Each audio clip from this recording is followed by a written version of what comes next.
We're David and David, and you're at Outsider Tart in London, an American-style bakery, and today we're going to show you some tips and tricks on frosting and finishing cakes.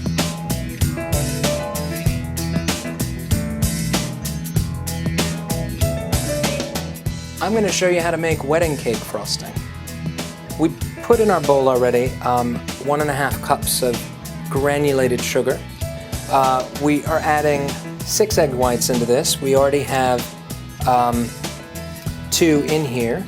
And what I like to do myself is when I'm making other stuff in the kitchen, you always end up with excess yolks or excess egg whites when you're separating stuff for various cakes. I tend to use, well, we'll give Ziploc a nice plug, a Ziploc baggie, a freezer-safe bag. Put in your egg whites, and you can freeze them until you need them. Just bring them, if you know you're going to be making something, bring them to room temperature, and then keep track of how many egg whites you actually have in a bag, and you can use them. And they're good for up to about 6 months from the freezer. So bring it to room temperature, you add that into your bowl. So we have 6 egg whites, 1.5 cups of sugar, and a pinch of salt. The salt helps break down the albumin in the egg and make it a little less eggy, for lack of a better word. So just a little bit of that in there, and all the sugar. Mix those two things together. We are going to heat those on our stove top.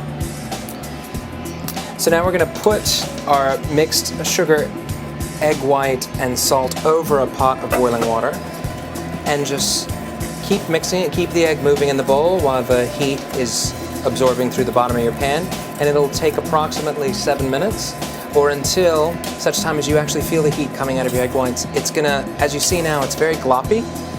It'll become very thin, and you'll feel the texture change under your whisk.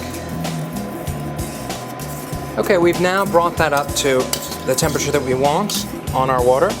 So we're gonna put it on our mixer, and you wanna whisk it at a high speed until it cools.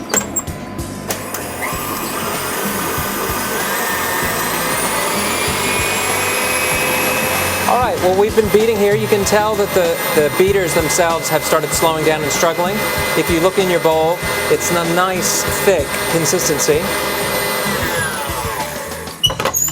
So we're going to take that off and test it.